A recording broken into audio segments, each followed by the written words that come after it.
Welcome to a review of the new Olight M2R Pro.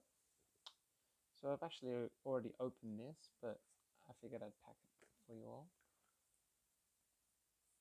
Basically, this is a new offering from Olight that expands on the old M2R and has included a bunch of features that people have asked for. So it comes with a holster. I'll open the light in a second actually. I tore this apart earlier to get to it, but basically it comes with the new MCC3. So I'm just going to briefly discuss this one first because it's really interesting. The new MCC basically can charge at 1 amp, 1.5 amps, or 2 amps. As Olight's moved into the Seeker 2 and the M2R Pro, you're starting to see 21700 batteries, which have much higher capacities. The old chargers that used to charge a bit slower, they take longer to charge such a big battery. So they released this new one that can charge at different currents, and you'll notice it's red. So that's how you can distinguish it from the older ones. But basically this lets you charge your lights a bit faster than with the older chargers. From the little testing I've done, it does still attach to the LDock. This does not come with the M2R Pro, but I've got one. So I just wanted to do a quick check. This attaches and charges, so that's fine. The one thing I've noticed is that the older adapters I've got, the older MCCs, they will still think a light needs a little bit more charge, whereas this one cuts it off. I think it was at 4.19, which is still within limits and works quite fine. But if you're one of those very peculiar people who like very peculiar things, that might be an issue for you. But personally, I think it's a great idea. This now matches a wider range of the batteries they offer. It's a shorter cable, unlike the one that comes with the LDock. So it'd be cool if at some point they provide a longer one so that you can use it fully with the LDock, but good direction from Olight. Anyway, you also get a holster, and I think there was a lanyard and the instruction manual in here. I'll just make sure. Yep, I got a ton of lanyards now. Again, the lanyards come with a little metallic attachment to let you thread it on. Cool. And you can download the manual if you want. I'm not really going to go through it much. So here is the light. This is the new M2R Pro. So right off the bat, I'll just actually do a quick comparison to the original M2R. You can see it's a little bit longer, but not by much. And you can see it's a bit thicker. Importantly, if you look at the M2R on the left, it's got a orange peel reflector inside. The new M2R Pro uses an optic, so total internal reflection. And so the reason it's actually not too much longer despite having a bigger battery is where the LED sits.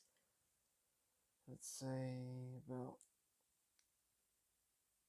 so where my finger is on the, where my actual nail goes, sorry, on each one is where the LED is roughly mounted. So it's here on the M2R Pro and here on the M2R. So although the main reason that it's not even longer than it is here is because by switching to the optic, they've made that whole section after the LED a bit shorter. You'll also see that the bezel, is aggressively crenulated. Hurts a fair bit. They've also made some adjustments to the knurling. It's a lot more rugged, I guess would be the way to put it. And one thing I quite liked, if you look at the heat fins there, this one actually it's not so much heat fins anymore, but it's got these little flat bits, and I found that they really did help with some grip. Oh, and the back. So some people pointed out that the M2R was somewhat harder to use when wearing gloves because of the recessed button. So what Olight did is they pulled the button up a bit, but then you would have lost tail standing. So they added these 3 sections, which means the light can still tail stand.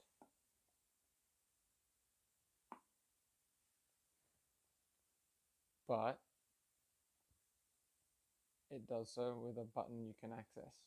So this is Nightcore has a similar thing with the actual lanyard attachment points, but I quite like Olight's execution of it. It really leaves that visible and doesn't really ruin the lines. It's also got a little tiny ball hole that matches up well with the MCC. So that's most of those changes. The big change, actually, for me, I'd say it's the biggest change, is the battery. So Olight is now making 21700 lights. So this battery is bigger than the 18650s, and it's just got way more capacity.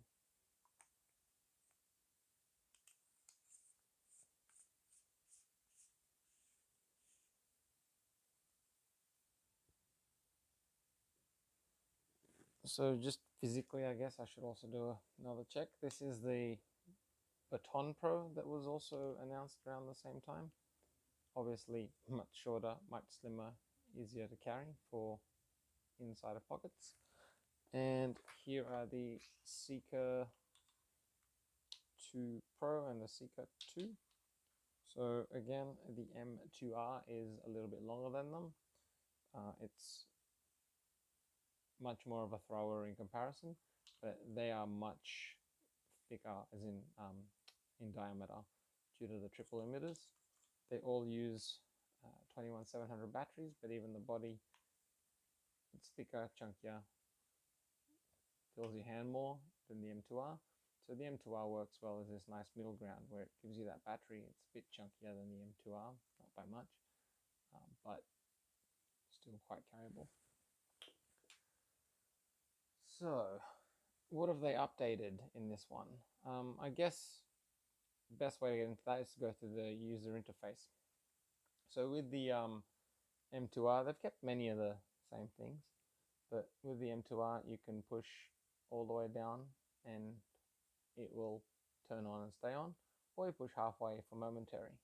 If you switch it to the other grouping, so you can push that and that together, there's two groups of modes. You can change it so that pressing goes to the turbo mode and it's a brighter turbo mode. Pushing down all the way goes to strobe. So they've kept that concept of two groups of modes. So right here we can go half press is momentary, full press is strobe. But for me, the more useful one is the other setting. And here's where it really shines, no pun intended. If you half press and let go instantly, it's harder to do from this angle. You get medium. If you half press and hold, you get medium as momentary. So the second you let go, it turns off. If you push all the way quickly, you get the turbo mode and it stays on. Or if you push all the way and hold, it activates it, but on momentary. So you let go, turns off. I found that a little bit confusing. The concept is fairly straightforward, but I'll sometimes activate high when I mean to activate medium. In terms of its use, again, this is designed largely around the needs of, for example, law enforcement personnel. It makes sense there where if something bad is happening and you quickly need the light, you probably need a ton of light, not a tiny little bit of light. Because if you only need a little bit of light, you have time to double check. If you freak out and you need to pull out your flashlight and turn it on, you just squish it down, you get high. You're guaranteed that high amount of light will come out. So I'm just still getting used to that. I'm not activating the wrong one by accident as much as I did on the first day I got it. But I do like that it's designed that if you stuff up towards getting the maximum amount of light, because in an emergency, that's what you'll need. You can't get away with using a little bit of light when you wanted a lot of light. So it's always better to have that accident of too much light for seeing everything around you. Now, so yeah, I really like that you get to access medium and turbo both from the tail cap. So what they've effectively done here is shift more control over to this tail cap and give you more control over how the light works just from here. So with the side switch, you get access to the same modes, but additional ones as well. So hold it for half a second, you get moonlight mode. So pretty much any mode except for, I think, turbo and strobe get memorized when you use the side switch. So whatever you had it on, when it's turned off, it'll turn back to that. You can then ramp, so you hold it and it goes to low, which is about 15 lumens. Medium 2, which is 60 lumens. Medium 1, which is 250 lumens. Then high, which is about 750, and double click for turbo, which is 1800. You can also triple click and you get strobe. So these provide independent control. You can use this the entire time without ever touching that. And if you just want medium and high, you can just use this. So compared to the M2R, the regular M2R, I guess, I'll put the graphics up on the screen here actually. If you look at the run times, the bigger battery that they're now using allows for more runtime. You'll notice that basically at high and turbo you get differences in the lumen output. From medium and all the way down to moonlight, they've actually maintained the same 250, 60, 15 and 1 lumens. What changes is that you get more battery life on the M2R Pro, and that's basically because you've got a much larger battery. So on the 60 lumen mode, it's doubled to 40 hours. On the low mode, it goes up to over 5 days, and the moonlight mode goes from 25 days up to 50 days. If you look at the high mode though, on the M2R, it was 700 lumens, and the way they were marketing that, so with the ANSI standards, you can measure it, I can't remember the exact amount, but you can measure that output until it drops to about 10% of the stated value. So Olight tries to, from what I've seen anyway, they try and give it for more realistic light output, but basically the way that they're measuring it for the M2R Pro gives you a better breakdown of where that light's going to be. So you get that 750 lumen type of light for about 2 hours and 40 minutes, then it drops to about 250 lumens for another 40 minutes before it dies. You'll see on turbo as well, it used to run at 1500 lumens for about 3 minutes, and then you'd get 700 lumens for an hour and 50 minutes. On the M2R Pro, it now gives you 4.5 minutes at 1800 lumens, drops that down to 750 lumens for another 2 hours and 24 minutes roughly, so 2.5 hours, and then you get 45 minutes at 250 lumens. So what it basically does is, from moonlight to the mediums, it's the same but with better runtime, and then on high it's a little bit brighter with much better runtime, and on turbo it's a bit brighter again, and it stays in those brighter modes for longer, and you get that better runtime again. So let's compare that again also to the Seeker 2 Pro, since they both use the same battery.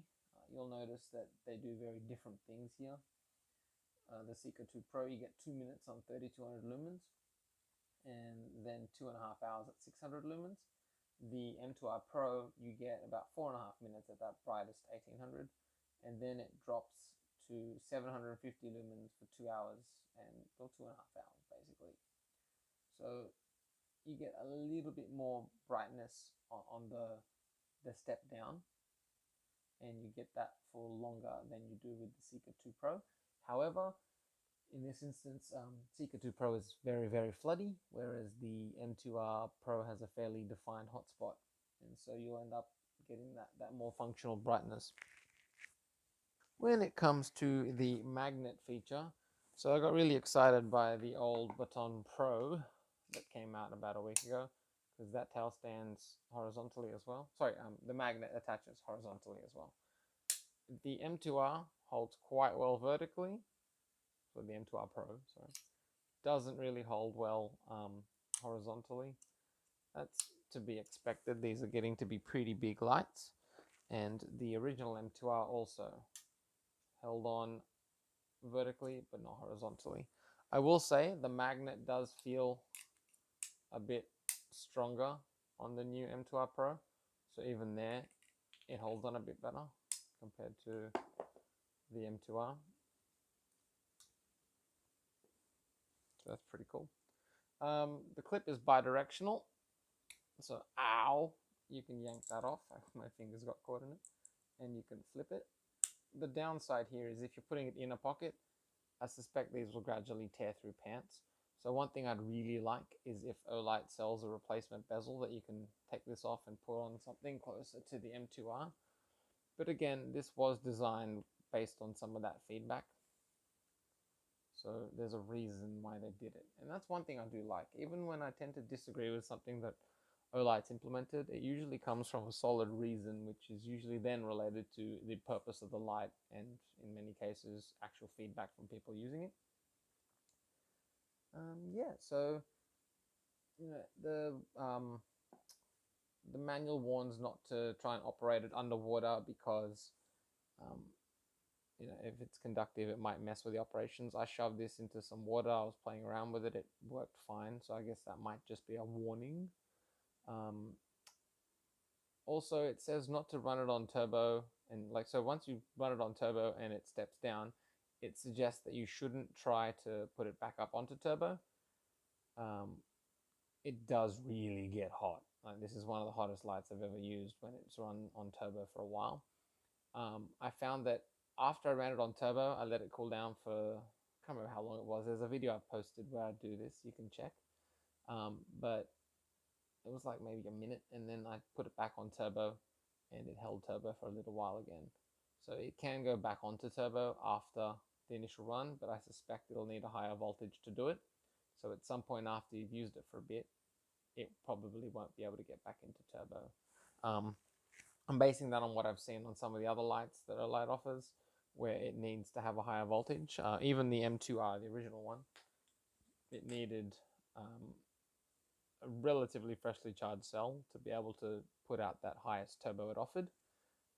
The benefit here is when I ran this one for, I think it was 10 minutes on turbo, the voltage had dropped to about 4.1 volts.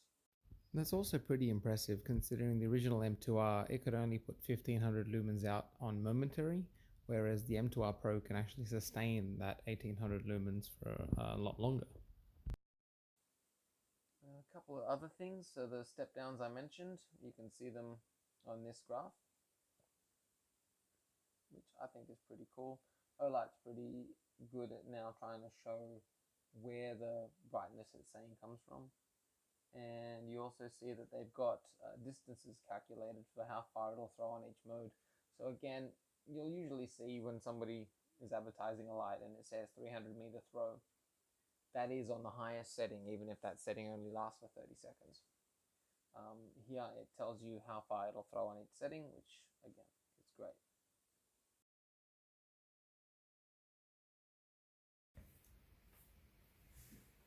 So the hotspot on the M2R Pro, which is on the right here, it's very tightly defined. There's minimal spill, like there is some spill, and you can see it with the naked eye, but it's basically the hotspot is the main light you get. The spill is really incidental.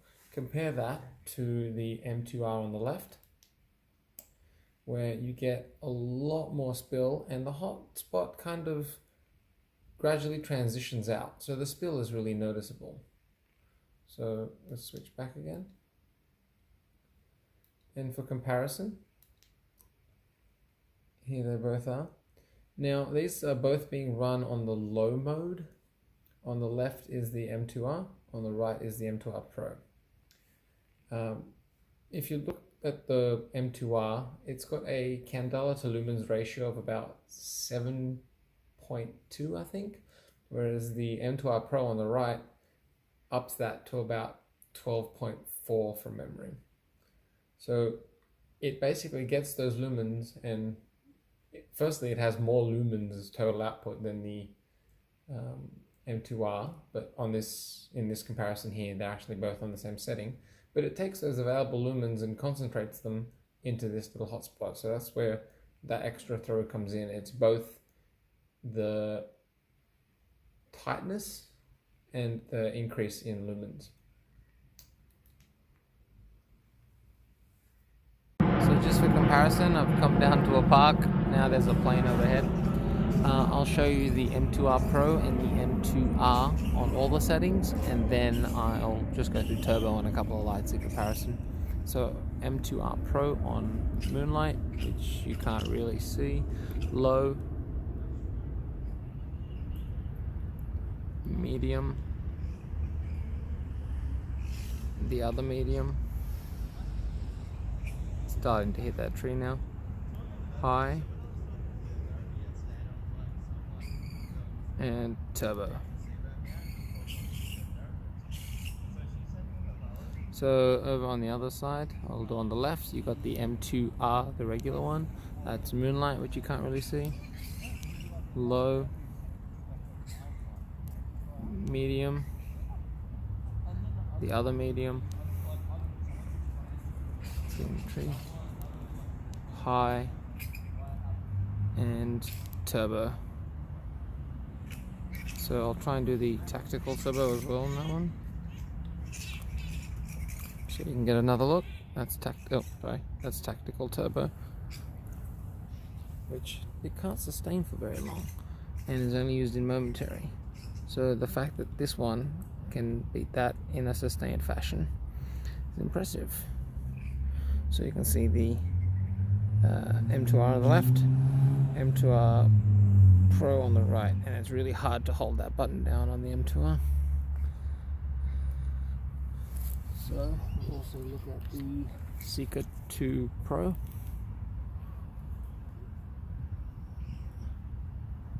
Which basically hits everything with light. Seeker 2.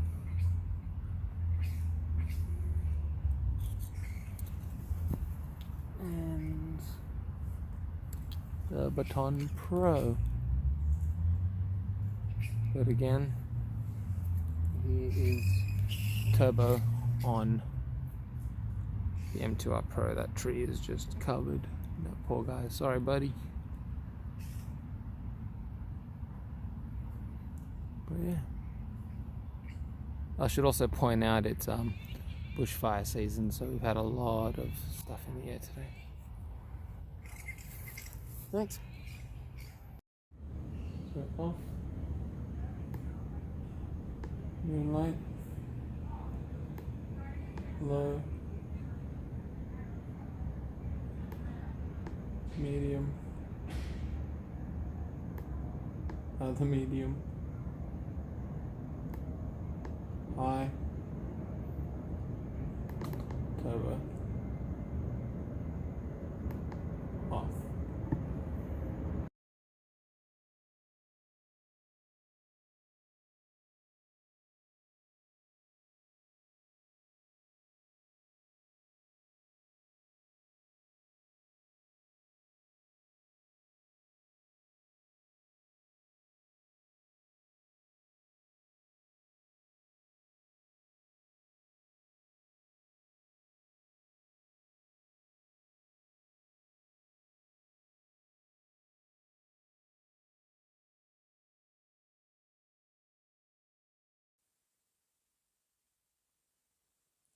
So my overall impressions on this light. Look, I really love what they've done for the size, especially. This thing, I find it hard to tell which one's which from a distance. When I'm grabbing it in the morning, I double check for the bezel. That's the main way I know. It's so similar in size.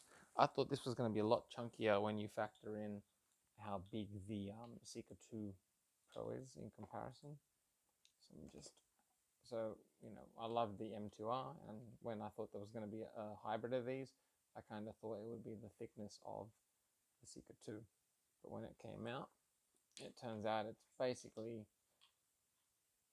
the thickness of the M2R after eating a bigger battery. I love that it's not much longer. I love that the output on high is sustained a bit longer. I like why they went for the bezel. Personally, if it was offered, I would get one that was less aggressive, just because I don't really need the aggressive bezel for anything I use a light for most of the time. I absolutely love that they didn't bother trying to offer multiple tints on this one. They basically offer them all in neutral white. I think that's the correct kind of tint, and what happens is you end up with people trying to get cool white sometimes because they think it's brighter. Um, Here, Olight's really just gone, no, we're going to make this one awesome light and it's going to function well. So they put in the better emitter.